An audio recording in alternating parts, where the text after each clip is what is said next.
Poleni sana kwa mvua, lakini mvua pia ni baraka kwetu sisi zote. Fellow Kenyans, and my brother President Faure Esozima Kesibe of Togo, who has graciously joined us for our celebrations today, as well as a representative of the King of Jordan, the Deputy Prime Minister, all distinguished guests.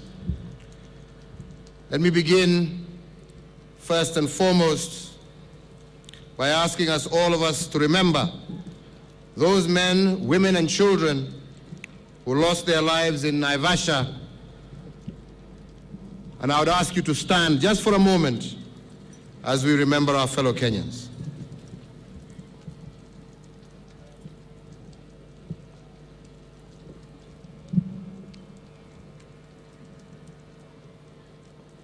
I thank you. It is indeed appropriate to begin this day of commemoration with a word of encouragement and condolences to all those immediate family members and their relatives that are touched by this tragedy, and I assure you that we are together with you at this trying moment. Fellow Kenyans, 53 years ago today, for the very first time, our flag flew over a free nation called Kenya. We were finally free, free to rule ourselves, free to direct our destiny, and free to meet other nations as equals. We are the children of brave men and women who won our freedom, men like Ali Muhammad, popularly known as Mzee Kabati, who I met a few days ago. That meeting reminded me of the unity our fathers believed in and enjoyed, unity without which they would not have won the independence war. We are heirs of those men and women who forged many tribes into a single nation and who vowed that brother would never turn against brother, and who swore that Kenyans would be free and equal under law. That agreement, our nationalist covenant, is the foundation of our nationhood and the inspiration for our continued struggle against poverty, disease, and ignorance. Ladies and gentlemen, our duty today is to honor the heroism of those who won our liberty and to consider the journey we have traveled as a free people. We should ask ourselves this question: if today our fathers returned and asked what we have made of our inheritance, would we give them a satisfying answer? Yes, I believe we have. We have built on their legacy. Our fathers went to war to ensure that we are a society free of ignorance. Today, Kenya's education system is ranked the best in Africa and 30th in the world, and we are still improving. Today, 9 in 10 of our children have access to a place in a public primary school, recalling that 50 years ago, only 35% of our sons and daughters had that opportunity. And that is not all. In expanding the public primary school network, previous administrations stayed true to the vision of the founding fathers. My administration has kept faith with that vision by connecting every primary school in the Republic to electricity, by abolishing exam fees for our students, and in gradually increasing access to free secondary education. And as we promised, we are rolling out the digital learning project, and 80,000 teachers have already been trained, and the digital content has been finalized. By next year, every child from Standard 1 to Standard 3 will have access to the digital devices, bringing digital learning to every corner of this republic our children will take their place alongside those from the richest nations ready to compete with them. Digital learning may be new, but our pursuit for this new, modern way of learning is true to the principles for which our fathers fought.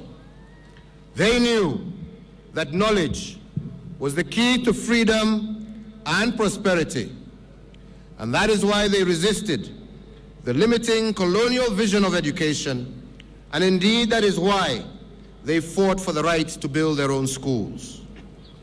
Ladies and gentlemen, when our fathers won our freedom, they knew that poverty was our arch enemy, and so they set out to end it and to make certain that every Kenyan could make a decent living. They believed in a Kenya that rewarded hard work, productivity, and innovation.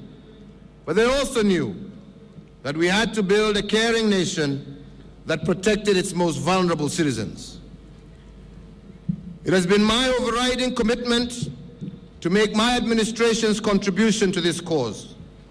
And that is why we established a cash transfer program known as Inua Jamii that now reaches more than 700,000 elderly and disabled Kenyans.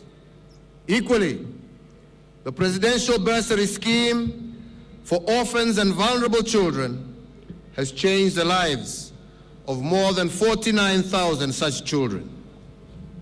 Again, it was this administration that set aside 30% of public procurement for women, youth, and persons living with disabilities, and it is this administration which is enforcing that policy.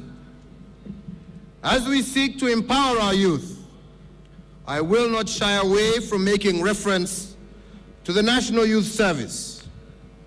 Despite the challenges that our National Youth Service program has faced, it has delivered some very clear and tangible successes. For instance, since 2013, the program has employed over 91,334 cohorts spread over 81 constituencies across the country. The program has expended 5.4 billion, of which 3.4 billion has been paid out as direct wages to those recruited, while the balance has gone towards savings. As part of the cohort program, we have given special emphasis to our young women who, through the Huduma Kitchen, have received Kenya shillings 365 million in financial support. Further,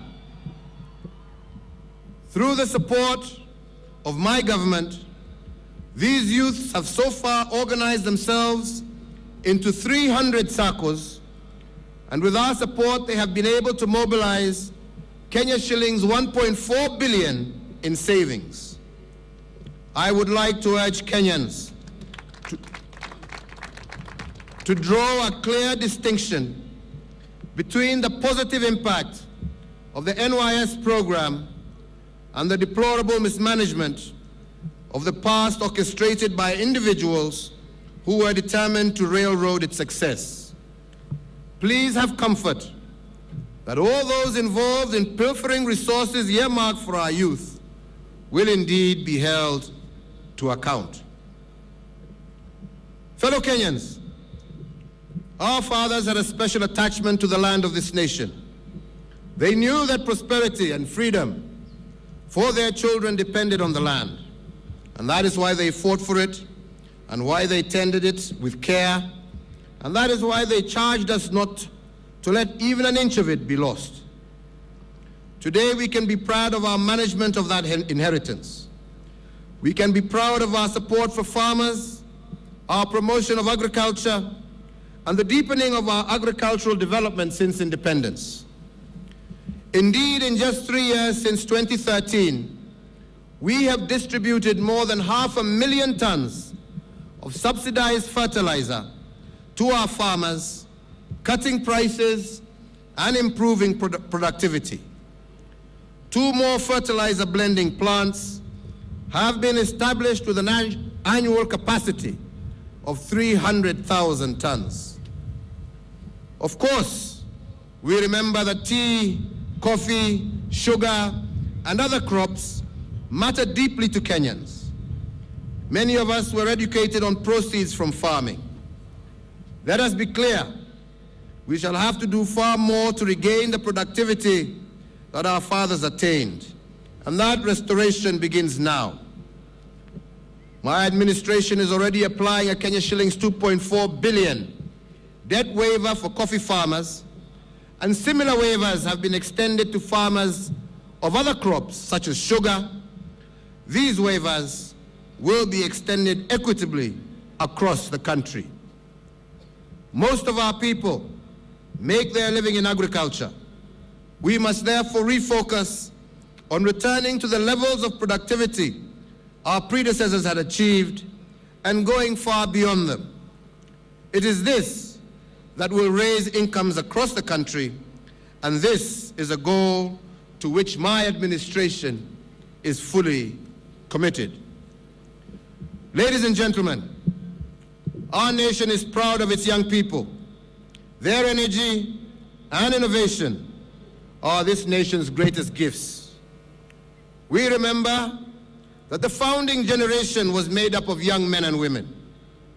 Indeed, their honesty, seriousness, and courage, as well as patriotism, should be standards to be emulated by all our sons and daughters.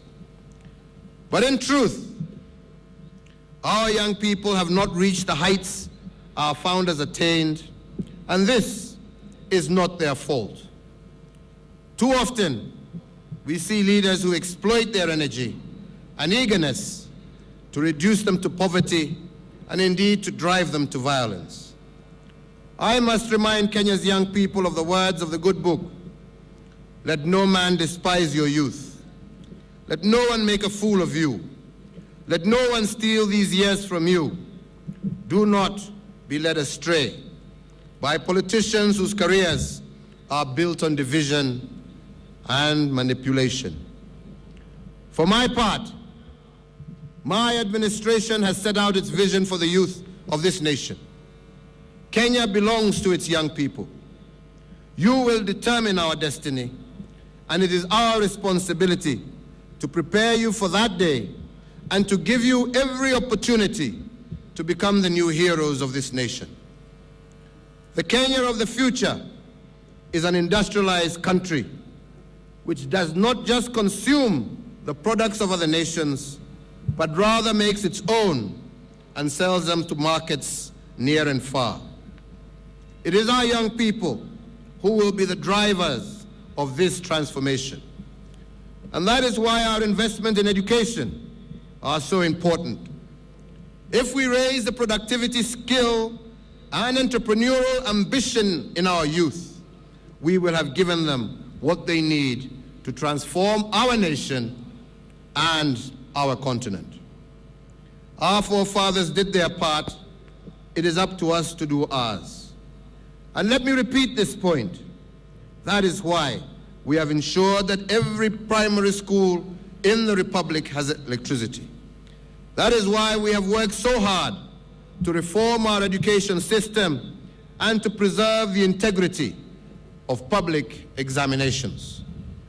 That is why we have improved the quality of free primary education, so every child will have their own set of study materials.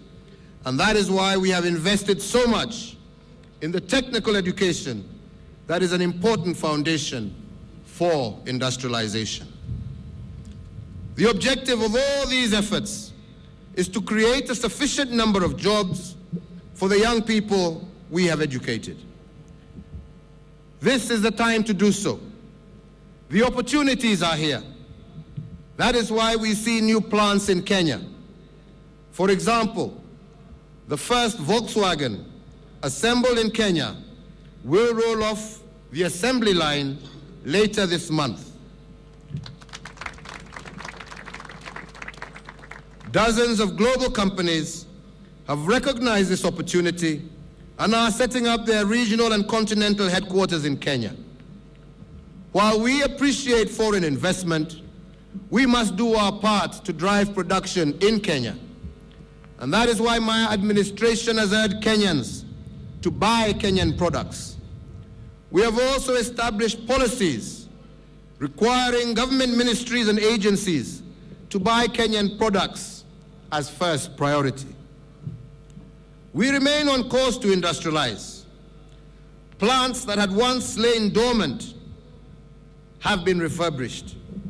For example, the first phase of the revival of pan paper is due for commissioning later this month. And by the time we celebrate Jamhuri next year, the revival of Rivertex will be complete. In the new world order, we must strive to deepen economic integration of our region and the continent. Our growth will be accelerated by that of our neighbors, and the same applies to them. If Tanzania prospers, we prosper. If Uganda prospers, we prosper. If Africa prospers, we prosper. We must have the infrastructure and policies to make this happen. We need to invest in railways, the roads, the airways. That is why my administration has spent so much time and effort building the Northern Corridor, among other initiatives. These are the links that will drive our prosperity. They will make us the center of a rising Africa and produce the jobs and prosperity our young people need. Ladies and gentlemen, our fathers struggled for freedom because they wanted to determine their own destiny. That is what it means to be sovereign. They knew that free choices are not always the right choices, but they demanded the right to choose for themselves. That spirit of free choice still lives. One of the monumental choices we have made as a people is to devolve the way we govern ourselves to ensure better service delivery. My administration is profoundly committed to this cause of including every Kenyan in decision-making. The transition to devolution has been a success. We embraced all aspects of devolution with a speed and commitment that has not been matched by any other country that has adopted devolution. The numbers demonstrate this progress. Over 1 trillion Kenya shillings has been transferred to counties, both directly and in the form of conditional grants. Essential functions, once delivered by the national government, have been devolved. Additional funds under the Equalization Fund have been set aside and sent to parts of the country previously disadvantaged. Most importantly, the citizens of this country have been empowered to make decisions that have improved their lives. Our citizens now have the opportunity to engage their governors and county assemblies in shaping the policies and allocation of resources that will be of most benefit to them. That is what sovereignty allows us to enjoy as a free people. However, freedom does not mean you will not experience challenges. These are the early days of devolution. There are bound to be difficulties in implementation, but the focus should be on overcoming them so that we can realize the full potential of our choice. Our job as parents of devolution is to nurture it, to criticize bad habits where we see them, and to encourage good ones. and to keep faith that one day this child will mature, I, for one, will always defend the principle of devolution because I believe better managed, it is the surest way of achieving our desire for an equitable society, and I ask all Kenyans to stand with me on this. Fellow Kenyans, our choices are the basis of how we will steer our country to its destiny as a sovereign state. Our founders fought bravely to have the right to make choices free of external influence. Today, the world is full of wars, driven by the desire of some to explore the resources of independent nations. In our pursuit of a more stable and just order, we are champions of global institutions that are grounded in fairness and respect for national sovereignty. The Kenyan cases at the International Criminal Court have ended, but the experience has given us cause to observe that this institution has become a tool of global power politics and not the justice it was built to dispense. We are not the world's richest or most powerful nation, but we are entitled to an equal share of respect for our nationhood, our sovereignty, and our laws. Our experience at the ICC demonstrated a glaring lack of impartiality in this institution. We have started to see many more nations openly recognizing that the ICC is not impartial. Some have withdrawn, others have considered that step. Twice, our parliament has passed a motion to withdraw. We have sought the changes that will align the ICC to respect national sovereignty. Those changes have not been forthcoming. We will therefore need to give serious thought to our membership. The ICC is only one instrument in seeking the choices of free people. Fellow Kenyans, recently in the United States following the last election, much has been said about potential foreign influence and interference with the electoral process. We too, fellow Kenyans, are going into elections next year. There is already money coming into Kenya from abroad in the guise of supporting good governance or civic education. However, its true intention is to influence our electoral choices. I want to caution those members of the international community taking these actions that Kenyan people do not look kindly on such action. I urge all Kenyans to reject such interference. This is our country, and no one should ever try and control our choices for their own selfish interests. Fellow Kenyans, our fathers and mothers faced an empire that could import soldiers by the thousands and guns by the ton.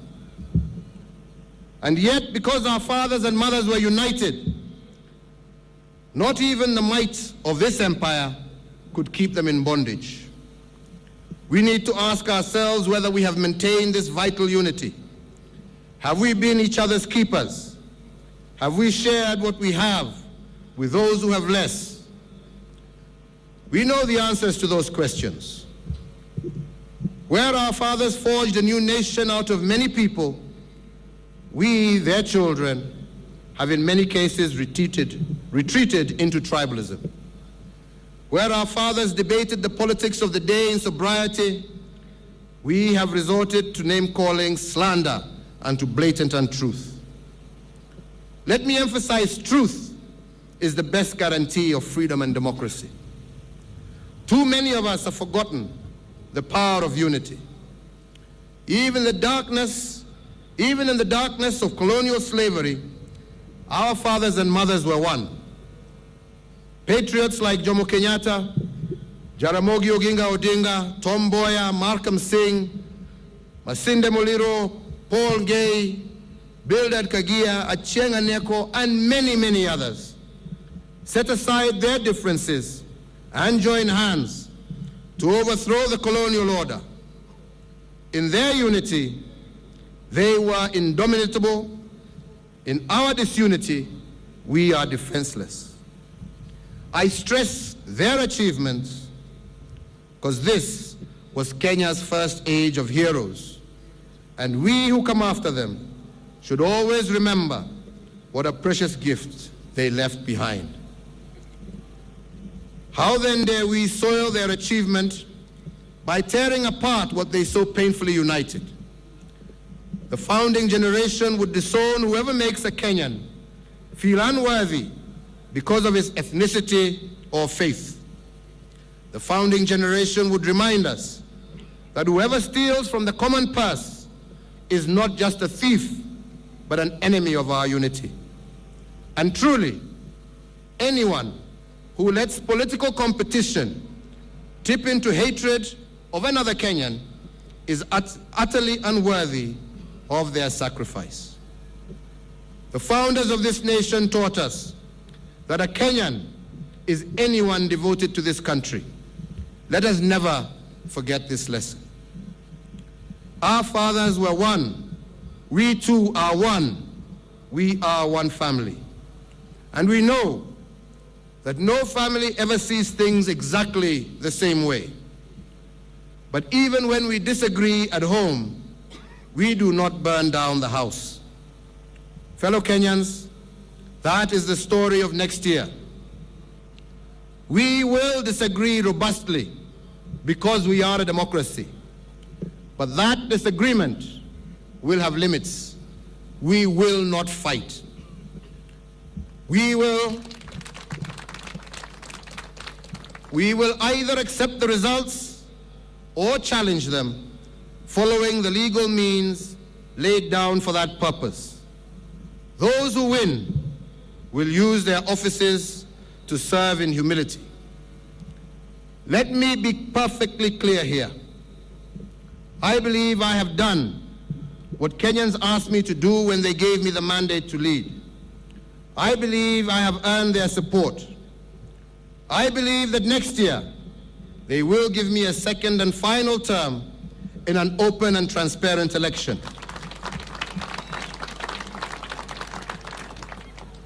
But the choice is theirs. Kenyans will have the final say. Not divisive politics or external powers. Our choice is sovereign. Our nation is ours to shape and build. That is what unity is all about. I do not have to remind you what this unity looks like. We know all too well what happened the last time we failed to treat each other as one family. So I will close by asking every Kenyan one single thing in 2017. I ask you to be your brother's keeper, your sister's keeper. I cannot close without stressing the urgency for Kenyans to unite, as this is the basis for defeating poverty. The unity we seek is found when every Kenyan is free and equal, when the dignity of every Kenyan is protected. None of us can do this alone. We will either do it together or not at all. So my call is, come and let's be our brother's keeper. Pamoja tutashinda. I urge every citizen of this nation to make a bold determination that we are going to stick together and that we are going to work together for a prosperous Kenya and a Kenya where each and every one of us will be proud to call home. Wenzangu, nikimalizia, kwa sababu ya hali ya anga sitaki niwaweke yangu tu, ni kuwashukuru Wakenya wote pahali popote walipo kwa sababu ya amani na umoja ambao tumekuwa nao wakati huu wote. Wakenya wakishirikiana pamoja, wakishikana pamoja, tukiacha mambo ya ukabila, ni mengi ambayo tutaweza kutimiza.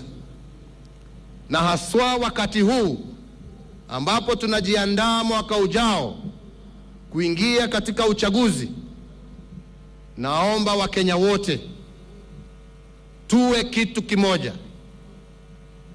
Wanasiasa, tutafute kura kwa kuuza sera zetu kwa wananchi pahali popote walipo, tukijua ya kwamba Wakenya wamesoma na wako na uwezo wa kujichagulia yule ambao wangetaka aongoze nchi.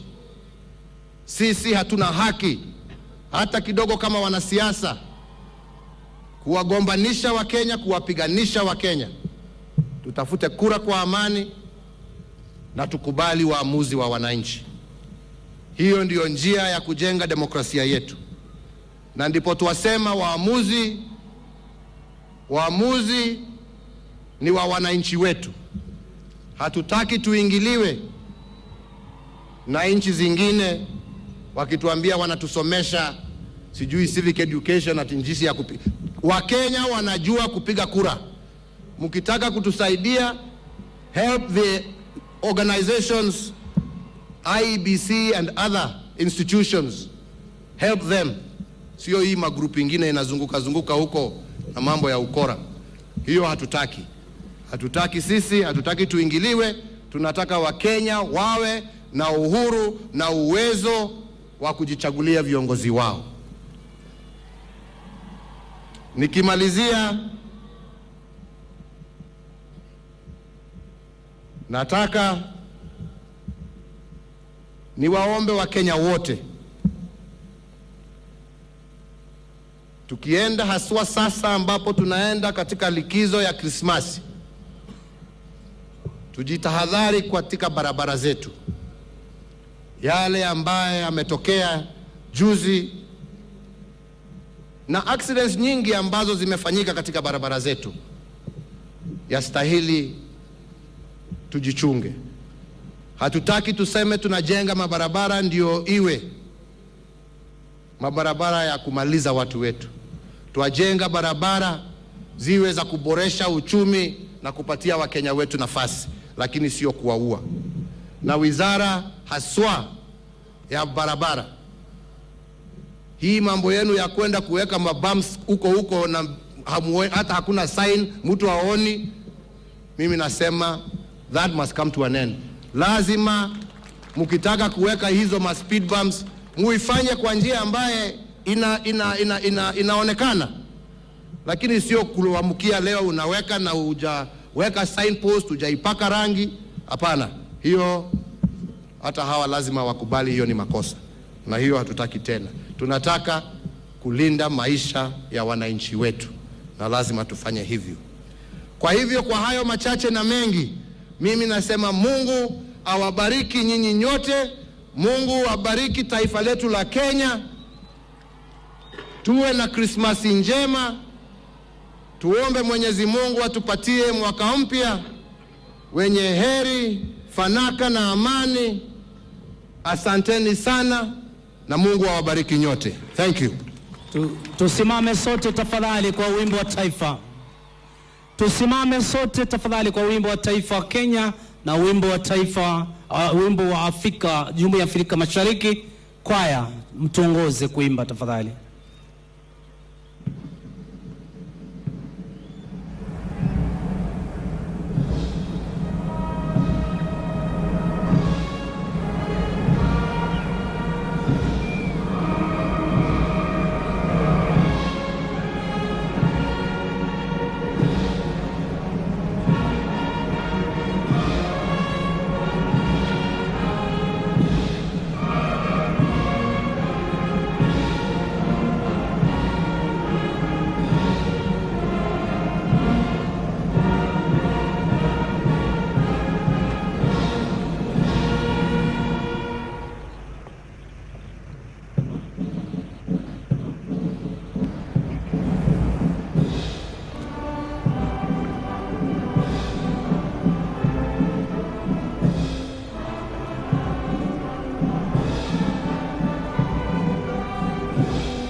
Basi asanteni sana wananchi kwa kupata kuwa tulivu, na tungependa kumshukuru Mwenyezi Mungu kwa kutujalia hali hii safi.